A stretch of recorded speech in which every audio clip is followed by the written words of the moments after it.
आज हम पढ़ेंगे भक्ति काल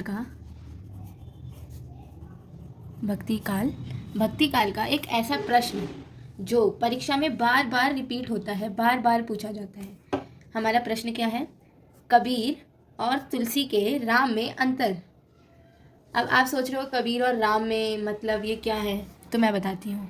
भक्ति काल का समय सीमा क्या है? 1375 विक्रमी संवत से लेकर 1700 तक। ठीक है, ये आपको पता होगा। जो रामचंद्र शुक्ल के अनुसार काल विभाजन हुआ है और जो सर्वश्रेष्ठ माना जाता है, मतलब अधिकतर कवियों ने माना है, अधिकतर आलोचकों ने माना है, वो समय सीमा भक्ति काल की ये है। उस समय भक्ति काल में दो धाराएं थी, एक थी सगुण, एक थी निर्गुण। अब सगुण और निर्गुण तो आपको पता ही है। सगुण और निर्गुण में क्या है? सगुण का मतलब था कि जो लोग ईश्वर की आराधना करते थे, जो लोग ईश्वर का एक रूप मानते थे कि ईश्वर की एक मूर्ति होती है, ईश्वर का एक आकार होता है और ईश्वर में लीन रहते थे, जैसे इसमें प्रसिद्ध है तुलसीदास।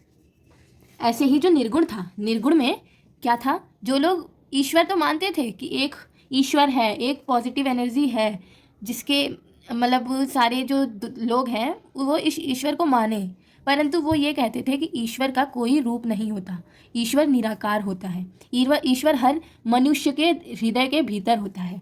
तो उसमें प्रसिद्ध कवि हैं हमारे कबीरदास। तो इन दोनों के राम में हमें अब अंतर जानना है, अर्थात एक तरीके से हम कह सकते हैं कि हम सगुण और निर्गुण भक्ति धारा की अंतर समझ रहे हैं।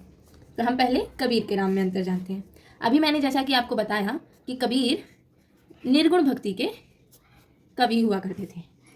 अगर आपको सगुण और निर्गुण में अंतर जानना है या इसके बारे में और अधिक जानना है तो आप मुझे कमेंट करें। अब हम देखते हैं कबीर की राम में और तुलसी के राम में क्या विशेषता है। जैसा कि हम जानते हैं कबीर निर्गुण भक्ति धारा के थे, तो इनके राम में ये विशेषताएं थी कि कबीर के राम निरंकारी और निर्गुण हैं, अर्थात कबीर के जो राम हैं उनका कोई आकार नहीं है, उनमें कोई ऐसा विशेष गुण नहीं है कि वो किसी राजा के पुत्र हैं वो, या किसी मर्यादा पुरुषोत्तम जैसे हैं, या फिर उनकी कोई एक प्रसिद्ध विशेषता है, ऐसा नहीं है। कबीर के राम निरंकारी और निर्गुण हैं। कबीर के राम सृष्टि के कण कण में विद्यमान है। यह संसार मस्जिदों और अज्ञानवश मंदिरों में राम को खोजते फिरते हैं, जबकि वह तो मानव के हृदय के ही बसे हैं। अर्थात जो कबीर के राम हैं, कबीर के अनुसार जो उनके ईश्वर है, उन्होंने राम ईश्वर की एक उपाधि दी है कि ईश्वर को उन्होंने राम, रहीम ऐसे शब्दों से पुकारा है। तो जो कबीर के राम हैं वो कबीर के अनुसार सृष्टि के कण कण में विद्यमान है। मतलब वो कह रहे हैं कि ये सृष्टि जो है पूरा जगत है, तो जो ईश्वर है वो पूरे जगत में है, वो ना किसी मस्जिद में है ना किसी मंदिर में है, परंतु ये संसार ईश्वर को मंदिर और मस्जिदों में खोज रहा है।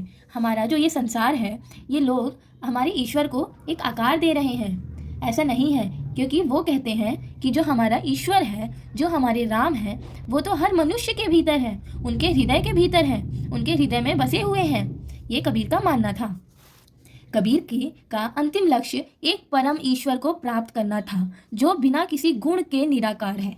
जैसा कि अभी बताया मैंने, कबीर ईश्वर मानते थे कि ईश्वर होते हैं वो, परंतु वो ईश्वर को प्राप्त करना चाहते थे, उस परम पिता को प्राप्त करना चाहते थे जिनका कोई आकार नहीं है, जिनके हाथ पैर नहीं है, या जिनका मतलब गुण हो उनके अंदर कि वो बहुत ही अच्छे व्यक्ति हैं, वो बहुत ही सुंदर हैं, बहुत लंबे हैं, या वो राजा के पुत्र हैं, इनके पति हैं, ऐसा कुछ नहीं है उनके अंदर।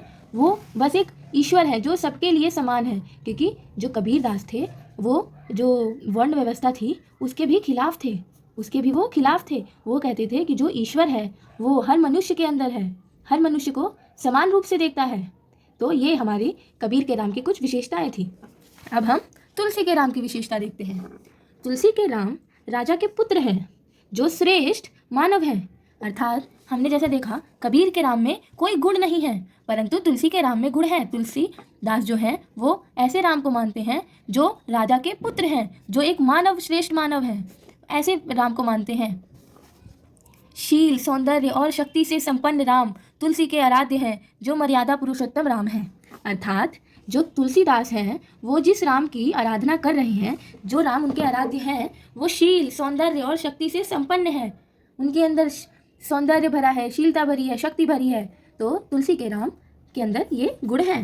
और तुलसी के राम एक मर्यादा पुरुषोत्तम राम है, जो मर्यादा के अंदर रहते हैं। जैसा कि आप जानते हैं, जो हमारे भगवान राम हैं वो एक मर्यादा पुरुषोत्तम राम थे, और ये कबीरदास उन्हीं राम की पूजा करते हैं, उन्हीं राम की आराधना करते हैं, जबकि कबीरदास उन राम की आराधना नहीं करते हैं। कबीरदास एक ईश्वर रूपी जो निराकार है, जो निरागुण है, उस ईश्वर की पूजा करते हैं, उस पूजा नहीं करते हैं, उस ईश्वर की खोज में रहते हैं, प्राप्त करने में रहते हैं, जो निराकार है। ऐसे ही तुलसी ने अपने महाकाव्य में राम के विभिन्न रूप जैसे आदर्श मानव, आदर्श राजा, आदर्श पति, आदर्श पुत्र, आदर्श भाई, आदर्श वीर, आदर्श पिता को चित्रित किया है। अर्थात जैसा हमने कहा तुलसी के राम में गुण हैं, तो ये आदर्श मानव, आदर्श राजा, पति, पुत्र, भाई, वीर, पिता, ये सब उनके राम के चरित्र हैं कि उनके राम इतने श्रेष्ठ हैं। तो ये थी कबीर और तुलसी के राम के अंदर के कुछ अंतर। आपको अगर ये नोट करना हो तो मैं इसकी फ़ोटो वीडियो के अंत में लगाऊंगी, आप इसको देख के नोट कर लीजिएगा। और अगर आपको ये समझ आया हो तो कृपया एक सब्सक्राइब और एक लाइक ज़रूर करें इस वीडियो को, और मैं आपकी जितनी सहायता कर सकती हूँ मैं करूँगी। आप मुझे कमेंट करिए और बताइए आपको क्या समझना है। धन्यवाद।